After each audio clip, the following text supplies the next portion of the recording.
Stop blaming your precious little sister, you pathetic bully, my parents yelled. After my sister stole my mom's brand new SUV and wrecked it, then demanded I pay for it, so I went nuclear. Hey Reddit.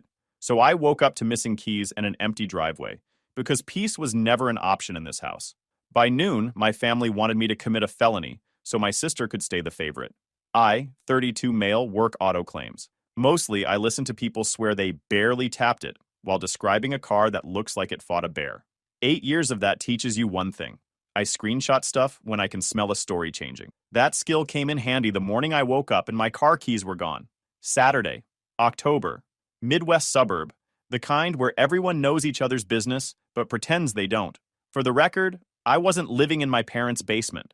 I moved back in short term during busy season to save money and cut my commute. I paid rent, paid utilities, and kept my stuff locked up because my sister treats ownership like a suggestion.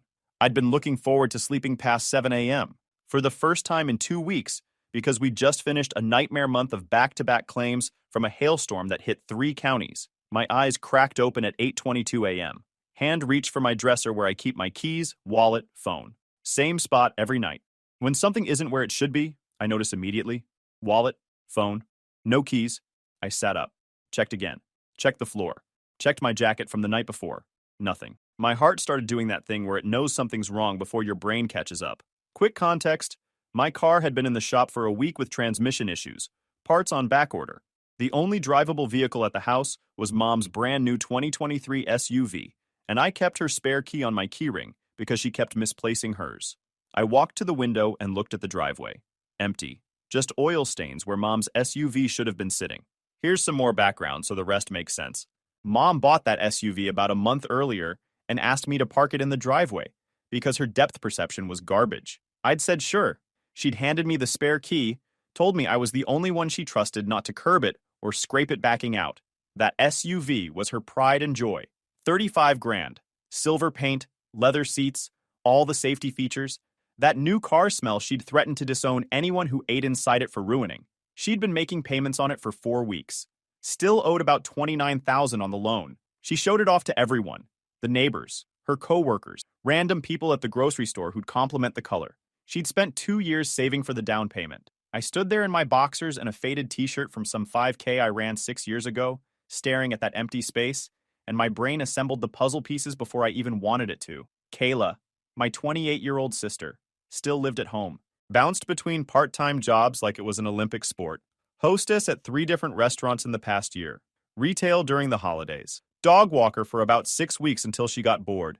She had a track record of taking stuff that wasn't hers and expecting everyone else to deal with it.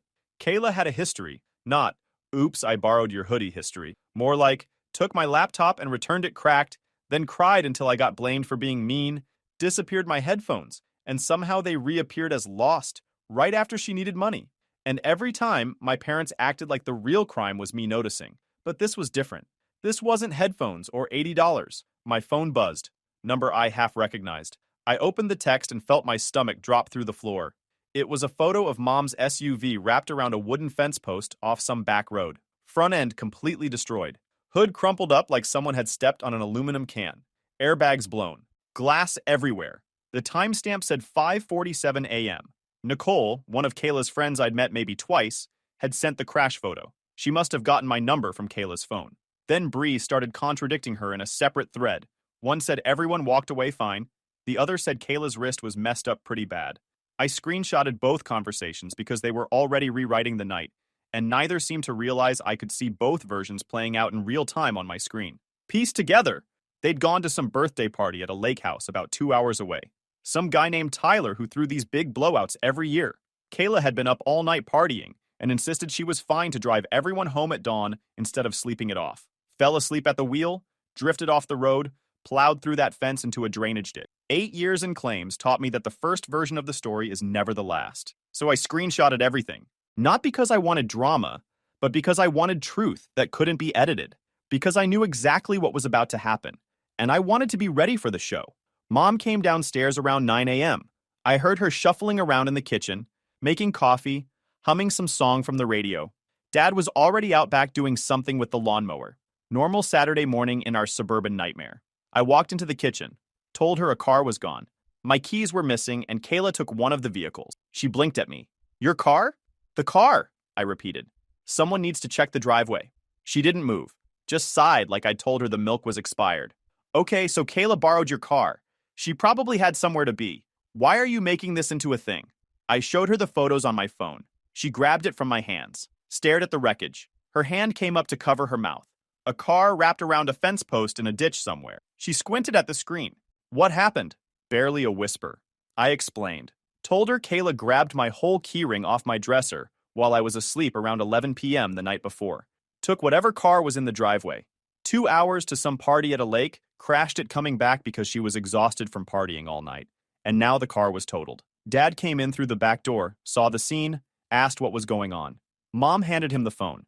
He squinted at the photo, then looked at me with this weird tightening around his jaw that I'd seen 1,000 times before when Kayla was involved. This is your car? I didn't answer. He shook his head. Look, it's not great, but it's just a car. Your car. You've got insurance. Why are you making this into a federal case? Why are you doing this? Mom added. Making everyone upset over your vehicle? You're always looking for ways to make her look bad, Dad said. This better not be some kind of setup. I told him to call Nicole himself if he didn't believe me. Gave him the number. I didn't argue. I just let them talk, because they always tell on themselves when they think you'll fold. Then came the part I'd been waiting for my whole life. Mom shook her head slowly. Kayla wouldn't steal. You probably left the keys somewhere she could find them. Maybe you told her she could borrow your car and forgot. She paused. You've been tired from work. Maybe you're confused. I didn't raise my voice. I didn't plead my case. I just watched her say the words out loud like she couldn't hear herself. Dad was already on the phone with Nicole, but he wasn't asking questions. He was telling her what to say. So he gave her permission to take his car, right? She said he told her she could? I stayed quiet and let them hang themselves with their own excuses. Kayla showed up around 1 p.m. Turned out Nicole's boyfriend had driven out to pick them up from the ER after the crash. I heard her key in the lock. Heard her trying to sneak in without being noticed. That particular shuffle she did when she was hoping to slide past everyone and disappear into her room before anyone could ask questions. I recognized it immediately. Same move she'd pulled 100 times before. She looked rough. Makeup smeared under her eyes like a raccoon. Hair tangled with what might have been a leaf stuck in it. Clothes wrinkled and grass-stained from whatever field she'd ended up in. A splint on her left wrist, bruises up her forearm. She smelled like campfire smoke and that stale smell of someone who hasn't slept in way too long. Mom rushed to her immediately, pulled her into a hug before she could even put down her bag, asked if she was okay, where she'd been, what happened. The whole concerned mother routine while I stood in the doorway watching the script play out exactly as written. Kayla glanced at me over Mom's shoulder. I could see the gears turning. She was figuring out what story to tell, deciding how much we already knew. She pulled back from Mom. I stayed at a friend's house last night, borrowed a car to get there. Didn't mention the crash, didn't mention the totaled SUV. Just stood there looking tired and hoping that would be enough to make everyone stop asking questions. I held up my phone with the crash photo on the screen. Her face went white. Actually white. Like someone had drained the color out in real time. It's not what it looks like. Mom spun around, saw the photo again. Kayla, what is going on? I watched my sister pivot in real time. Watched her process the fact that I had evidence. Watched her search for an angle that would make her the victim in all this. He gave me permission. The words came out fast. Practiced. I asked him last night if I could borrow his car, and he said yes. He left the keys out for me on purpose. And the accident wasn't even my fault. A deer ran across the road and I swerved. Dad's whole posture relaxed. See? It's his car. She had permission. This is between the two of you. Mom nodded, relieved. Exactly. Your car, your insurance, your problem. I don't know why you're dragging the whole family into this. Then Kayla pulled out her phone and turned to me. Tell them. Tell them you said yes. Go ahead. Tell Mom you gave me permission. Dad stepped closer. Just say it. Say you told her she could take it. This doesn't have to be a whole thing over your beat-up car. No. Not, I don't want to. Not, maybe later. Just no. I work claims. I know what fraud smells like. I said I was asleep. Said she took my keys from my dresser without asking sometime around 11 p.m., based on timestamps from her friend's texts. You're lying! Kayla's voice went shrill. You've always been jealous of me. You're always looking for ways to make me look bad. You're being cruel and unfair and vindictive. And here's the part that still makes me shake my head. Mom's expression softened. That mom brain kicking in again. Logic going right out the window. Why are you making such a big deal? It's your car. You have insurance. If you really love this family, you'd stop trying to get your sister in trouble over your own vehicle. Dad nodded along. Exactly. Handle it yourself, file a claim, move on. I stayed quiet, let them finish. Then I asked Mom if she wanted to call the insurance company herself, or if she needed help with the phone number. The room went dead silent. I could hear the clock ticking on the kitchen wall. Dad laughed. Why would she call? It's your car. I kept my voice steady. My car's been in the shop for a week. Transmission issues. Parts on backorder. The only vehicle in the driveway last night was Mom's SUV. Mom's face flickered. No, she took your car. She said, she took my keys. My keys had Mom's spare on them. The spare I've been holding because Mom keeps losing hers. Mom shook her head hard. No, that's not. Bree said it was silver and new. Mom's SUV is silver and new. She wasn't hearing it. Grabbed her phone and called Bree herself. I watched her face as Bree confirmed she didn't know whose car it was. Just that it was silver. And new. And nice. Mom hung up. That proves nothing. I pulled up the photos from Nicole. Zoomed in on the license plate barely visible in the corner of the frame. Mom grabbed my phone. Stared at it. Her hands were shaking so hard the image was bouncing. Her plate. Her registration. Her car. That's my SUV? Yeah. The color drained from her face. $29,000 still owed. 4 weeks of payments on a car that was now scrap metal in a ditch 2 hours away. She turned on me. Not Kayla. Me. Immediately. Why didn't you tell us immediately? Why did you let us stand here thinking it was your car? You let this whole conversation happen knowing it was mine? I stared at her. I told you a car was missing. I showed you the photos. You decided it was mine because that was easier to dismiss. You should have been clearer. You should have... She stopped, swallowed. The reality was starting to land. Kayla backed up toward the wall. Started talking fast, words tumbling out in a panic. I didn't know. I thought it was his car. It was dark and I couldn't tell the difference.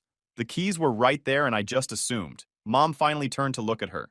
I've never seen that expression on her face before. All that protective mom energy just vanished. Like a switch flipped and suddenly the person standing there wasn't her baby girl anymore. It was the person who'd just cost her $35,000. Mom's voice went cold. Why did you take any car without permission in the first place? Why did you go into someone's room at 11 p.m. and take their keys off their dresser? Why would you ever think that's acceptable behavior? Dad jumped in. Everyone needs to calm down. This is clearly a misunderstanding. We can sort it out as a family. The important thing is nobody got hurt. Same script he'd been reading from forever. Mom turned on him so fast I thought she might pull a muscle. Do you understand we still owe $29,000 on that car?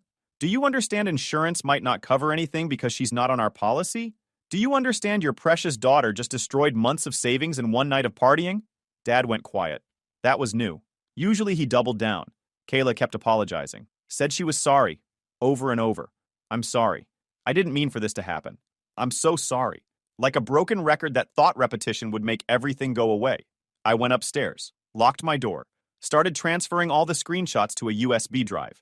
Could hear them arguing through the floor. Could hear Kayla's voice getting higher and more desperate. Could hear Mom's voice getting sharper and colder. Could hear Dad trying to play peacemaker and failing miserably. Something had finally cracked. Anyway, insurance did what insurance does. Mom was on the phone with the insurance company for almost 6 hours over the next 3 days. The adjuster wasn't rude, just dead-eyed over the phone. Turns out when Mom set up the policy, she'd signed a named driver exclusion for Kayla to keep the premiums down. Kayla had 2 at-fault accidents on her record from her early 20s, and adding her would have jacked up the rate by 40%. So Mom checked the box that said Kayla would never operate the vehicle, ever, under any circumstances. In writing, signed and dated. I watched Mom's face when the adjuster read that clause back to her. That moment when she remembered signing it. When she realized she'd excluded her own daughter to save money, and now that decision had come back to eat her alive. The adjuster had seen this exact scenario play out dozens of times. Family member takes a car without permission, wrecks it. Everyone's shocked when insurance tells them to pound sand. Claim denied, no coverage, no exceptions, no appeals. Here's the financial damage in one brutal paragraph. $6,000 down payment, gone. $29,000 still owed on a ghost vehicle. Tow yard fees and storage charges stacking daily. Bank threatening legal action. Mom driving a 15-year-old sedan with 140,000 miles that rattled when it went over 55, while still paying for a car that didn't exist anymore. All because her golden child couldn't call an Uber. The first real blow-up happened 4 days after the crash. I came home from work to find both my parents waiting for me in the kitchen. Mom at the table with papers spread out in front of her. Dad standing with his arms crossed, face set in that expression he used when he was about to threaten something. He'd positioned himself between me and the hallway like they'd planned this ambush all afternoon. We need to talk about your responsibility in this situation. Dad didn't waste time. I set my bag down slowly, asked what responsibility he was referring to. Mom slid a piece of paper across the table.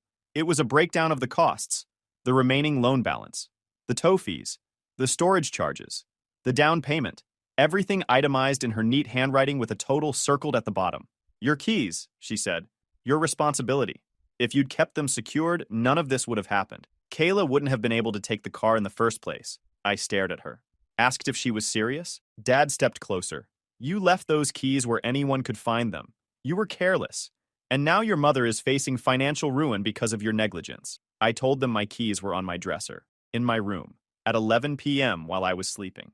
Said the only way anyone could have taken them was by entering my room while I was asleep and physically removing them. Said that wasn't carelessness. That was theft. Stop blaming your precious little sister, you pathetic bully. Dad's voice went hard. She made a mistake. You made it possible. The fair thing is for you to help cover these costs since you're equally at fault. Mom nodded. We've talked about it. We think you should contribute at least half, $15,000 toward the loan, plus the storage fees that are still accumulating. That's when it hit me. They weren't just defending Kayla anymore. They were trying to make me pay for what she did. I asked them if they'd actually thought this through. Asked if they understood they were asking me to pay for a vehicle I never drove, never crashed, and never gave anyone permission to take. You need to think about your future in this family. Dad stepped even closer. We can still make this go away if you cooperate. Call the insurance company. Tell them you gave Kayla permission to drive your mother's car. Say it was a miscommunication and help cover the gap. He was asking me to commit insurance fraud and pay $15,000. To protect Kayla, I told him no. Told him what he was describing was a felony. Told him I wasn't going to prison or bankruptcy, so Kayla could avoid consequences for the 100th time. You're being selfish. You care more about being right than about this family. His face was red now. Maybe the reason she took the keys in the first place is because you made her feel like she couldn't ask you directly. You created an environment where she had to sneak around. I told him that was the most deranged logic I'd ever heard, and I was done discussing it. If you can't be part of the solution, maybe you should think about finding your own place to live. That threat hung in the air for about 3 seconds before I told him I'd already been thinking about it. Told him I'd start looking this weekend. Told him it would be nice to live somewhere where my belongings didn't disappear in the middle of the night and I didn't get invoiced for other people's disasters. Then I went upstairs, locked my door, and started browsing apartment listings. The next morning, I filed a police report. I'd been planning to just document it and leave it alone. Paper trail. Protect myself. But they had crossed a line. They hadn't just asked me to lie. They demanded I commit fraud and pay for damages I didn't cause. If they were willing to do that, I needed protection that was stronger than screenshots. I drove to the station, sat down with an officer, and gave a statement about what happened. The theft of my keyring, the unauthorized use of the vehicle, the crash. I also told him my parents were pressuring me to make false statements to the insurance company and demanding I pay restitution for their losses. All of it documented and on record with timestamps and witness contacts. The officer asked if I wanted to press charges. I said yes, not because I wanted her arrested, because my family had made it clear that love meant I was supposed to sacrifice my career, my freedom, and my savings to protect Kayla from herself. That's not love. That's extortion with a family photo on the wall. 3 days later, a detective called the house to follow up. Suddenly, everyone cared about family again. Kayla came unglued. She'd been served notice that she was being investigated for vehicle theft and reckless operation. Not arrested, not yet, but the wheels were turning. She screamed at me in the hallway, called me a monster, said I was trying to ruin her life over one mistake. I told her one mistake was grabbing the wrong coffee order. This was a series of choices, and now the state was involved because our parents tried to make me commit a felony and empty my savings to clean up her mess. Mom stood in the kitchen doorway, arms crossed, face gray. She didn't defend Kayla this time. Didn't defend Dad either. Didn't mention the $15,000 anymore. Just stood there looking like she'd aged 10 years in a week. Dad tried the peacemaker routine again. Told everyone to calm down. Said we could still fix this if I dropped the charges and reconsidered helping with the costs. I told him I wasn't dropping anything or paying anything. Told him he'd pushed me into this corner by demanding I commit fraud and subsidize Kayla's consequences, and now he could watch the fallout unfold. Then I went back to my room and started packing boxes. I found an apartment 2 weeks later. 1 bedroom, nothing fancy, but it was mine. Signed the lease on a Friday. Spent the weekend moving my stuff out while my parents watched with this weird mix of anger and disbelief. Kayla tried to talk to me while I was loading boxes into my car. Stood in the driveway blocking my path like we were about to have some big dramatic moment. Are you really doing this? You're abandoning the family over a mistake? Her voice cracked. I offered to pay mom back and nobody will give me a chance. And that police report? I could get in real trouble if the charges go through. I set down the box I was carrying and looked at her. Really looked at her. She had dark circles under her eyes. Her hair was unwashed. She looked like someone who was starting to realize the safety net had disappeared. Told her it wasn't a mistake. Said a mistake is grabbing the wrong coat at a restaurant. Taking someone's keys at 11 p.m. while they're asleep, driving their car 2 hours to a party, and crashing it because you were too tired to keep your eyes open is a series of choices, one after another, after another. Said she made those choices, and now she was facing the consequences, and I wasn't going to feel guilty about refusing to shield her from reality. You're cold. You've always been like this. You care more about rules than people. Real family would help each other through hard times. I told her real family doesn't steal from each other, and then demand the victim pay for the damages. I loaded the last box, got in my car, and drove away. Didn't look back. My parents didn't call for 3 weeks. When mom finally reached out, it was to tell me things were getting worse. She asked if I could help. Not with money anymore, she said. Just with Kayla. Just to drop the charges. Said Kayla was spiraling, not working, not leaving her room, not contributing anything to the household while consuming resources they couldn't afford. I told her that sucked, didn't offer solutions, didn't volunteer to fix it. She got frustrated. Why are you being so cold? I'm your mother, and I'm struggling. I told her I was sorry she was struggling, genuinely was. But I also told her that Kayla was 28 years old and had been enabled by both of them for her entire life. Said this was the natural result of never making her face consequences. Said I wasn't going to jump back into the pit with them now that the fire was getting hot. She hung up on me.